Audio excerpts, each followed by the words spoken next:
Assalamualaikum. Salam untuk semua.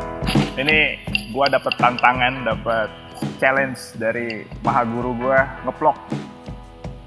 Ini sumpah sesuatu yang apa namanya? Yang tidak terbiasa. Gua Mursid, si tukang camping, jadi ini tampang asli gua. Gua yang bikin channel itu. Maksudnya ya gua yang gitu, tapi ya kontennya lo tahu sendiri dari siapa. Dari Bos Mustofa Rahmat tentunya. 2004 ini gua pertama kesini. Dilihat view-nya. Ini asli alam. Bahkan 2004 itu lebih ngeri dari ini. Penduduk pribumi sini aja kalau kesini itu nggak lewat sini. Dia muter ke jalan setapak nun jauh di sana, berbukit-bukit, dan jarang yang kesini. Jadi ketika babat alas ini harus berhadapan dengan banyak hal. Gua terbiasa naik gunung, naik panjat tebing, masuk hutan, keluar hutan. Kemudian secara kerjaan gua punya karir, punya ya gaji cukup, bahkan lebih.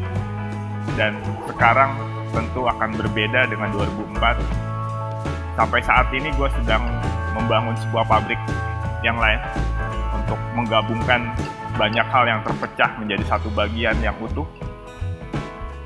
Di video yang lain lo bisa lihat cerita gue. Kemudian dengan gagahnya gue datang dengan sosok anak muda, dengan pengetahuan yang telah gue dapatkan dari begitu banyak orang, dengan apa yang gue miliki. Gue kuliah di UI. Gue ambil jurusan fisika, itu dulu gue lakukan sambil kerja, jadi kurang lebih sebagian besar biaya kuliah gue dari hasil kerja gue. Dengan kegagahan, gue datang berkunjung ke kediamannya Bos Mustofa Rahmat. Tapi kemudian gue dikatakan bahwa ilmu gue itu hanya sejengkal. Lu bayangin kegagahan itu harus dihantam. Lu bayangin apa yang telah menjadi pencapaian gua itu tidak dinilai sama sekali, bahkan diremehkan. Tapi kemudian gua mendapatkan sesuatu sebagai hikmah bahwa ternyata yang dikatakan oleh Bos Mustofa Rahmat itu sesuatu yang benar adanya. Ketika gua mendapatkan kecelakaan, jeder, kemudian Bos Mustofa Rahmat mengatakan, ketika datang ke gua, ngejenguk gua sambil dia ngedoain gua, beliau mengatakan, tuh kan ilmu lo cuma sejengkal.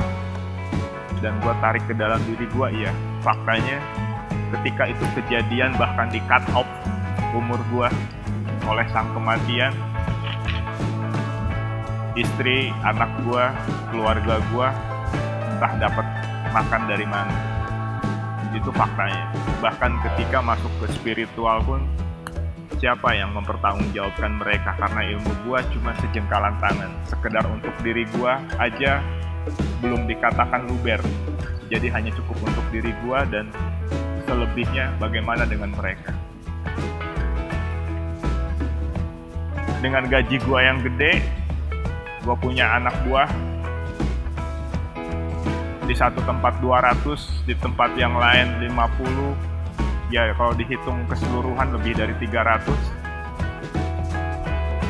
Itu pun tidak membawa gua menuju apa yang disebut sejahtera, apalagi dikatakan sejahtera sempurna. Bila dilihat dari sisi materi, jelas gua yang tadinya bungah dengan apa yang telah gue capai, tapi kemudian ketika gue masuk mendapatkan pengetahuan babaran dari Bos Mustofa Rahmat, yang gak ada apa-apanya. Di dunia spiritual itu kita kenal yang disebut makrifat. Makrifat itu di dunia materi kita sebut dengan financial freedom. Padahal di atas makrifat itu ada makrifatnya syariat, ada marifatnya tarekat, ada marifatnya hakikat, bahkan marifatnya makrifat. Untuk sekedar jadi makrifat di dunia finansial aja, gue jauh dari itu.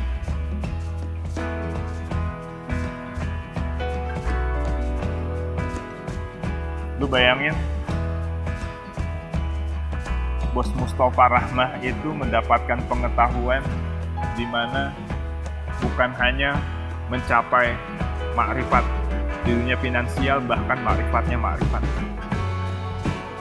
Ibarat sekarang ini lagi ada virus corona.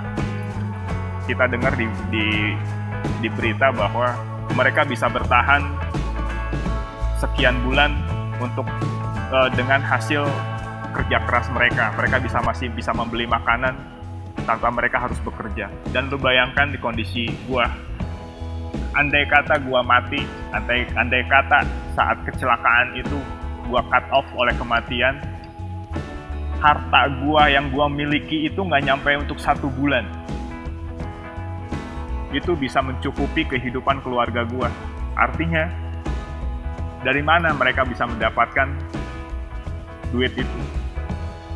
Dan financial freedom itu gampangnya lu nggak perlu ngapa-ngapain, lu nggak kerja. Dan lu bayangkan betapa ketika gue mendapatkan wawasan tentang pengetahuan makrifat dari dunia financial freedom, artinya bukan hanya lu bebas dari masalah keuangan, tapi bahkan lu bisa melampaui jejeran orang-orang terkaya di negeri kita ini, bahkan di dunia. Lu kumpulin orang-orang terkaya di dunia, lu jumlahkan harta kekayaan mereka dari 2.500 triliun, 1.000 triliun, lu jumlah-jambleh semuanya, lu total anggap ada 10.000 triliun, dan itu belum apa-apanya dibandingkan pengetahuannya Bos Mustafa Rahmah tentang makrifat. Jadi bukan nggak perlu kerja lagi, bukan 7 turunan lagi. Lu bayangkan dinasti dari mulai peradaban pergantian masa sampai entah pergantian masa yang mana lagi, gua nggak ngerti. Kenapa begitu?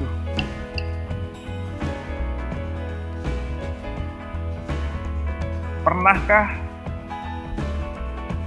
kita berpikir bahwa sehebat-hebatnya kita, anggap kita punya duit triliunan, kita punya berbagai perusahaan, kemudian kita wariskan ke anak cucu kita, itu sama aja kita mewariskan masalah. Karena faktanya setiap hari kita harus kerja, setiap hari kita harus berhadapan dengan masalah, segala macam masalah kerjaan, dan itu kita wariskan ke anak cucu kita. Hebatnya pengetahuan atau wawasan yang gue dapatkan itu, pengetahuan itu tidak mewariskan masalah, tapi justru menyelesaikan masalah. Dan bila seorang atau 2 orang Bos Mustafa Rahmah aja bisa mendapatkan makrifat, dan ketika lu jumlahin dengan anak keturunannya dengan pengetahuan yang hampir sama, lu bayangkan dinasti sejenis apa yang bisa berada di kehidupan ini. Sebuah goretan tinta emas yang diberikan oleh sang kehidupan.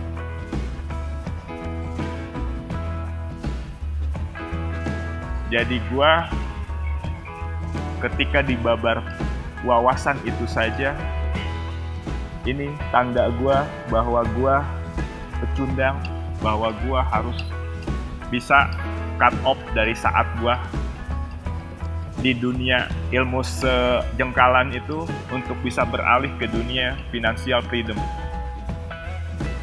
Bahkan ya gue berusaha untuk mendapatkan lebih tinggi dari sekedar financial freedom. Gue pun ingin memiliki, kalau dibilang itu dinasti kegedean, apa ya bahasa lebih rendah dari dinasti. Intinya anak cucu gue nggak kelaparan. Bahkan ya kurang lebih kalau misalnya bicara mentereng tetap punya kelas,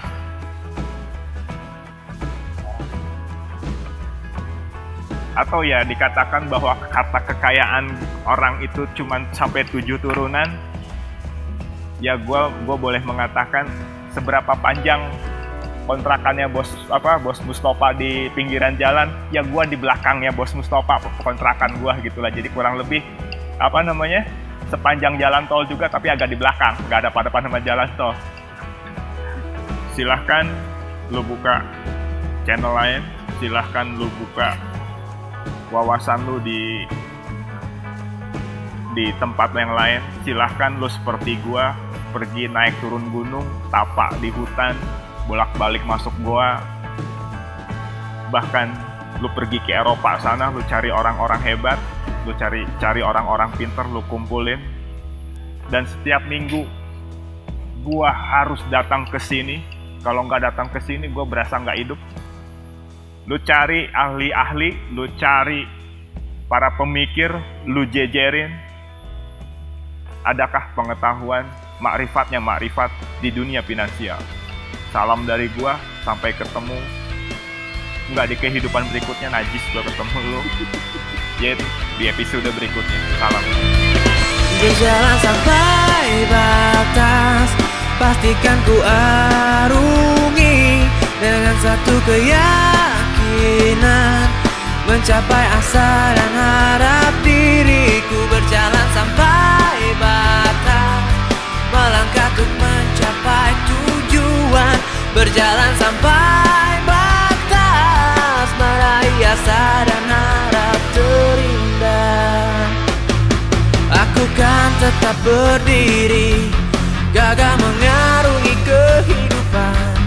Aku kan terbang setinggi langit, mengepakkan kedua sayapku untuk mengambil bintang yang terindah, yang sejatinya hanyalah untukku.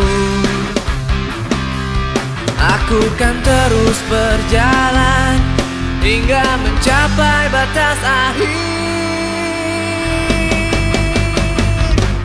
di mana kan menemukan kebahagiaan dan cinta yang terindah. Dan untuk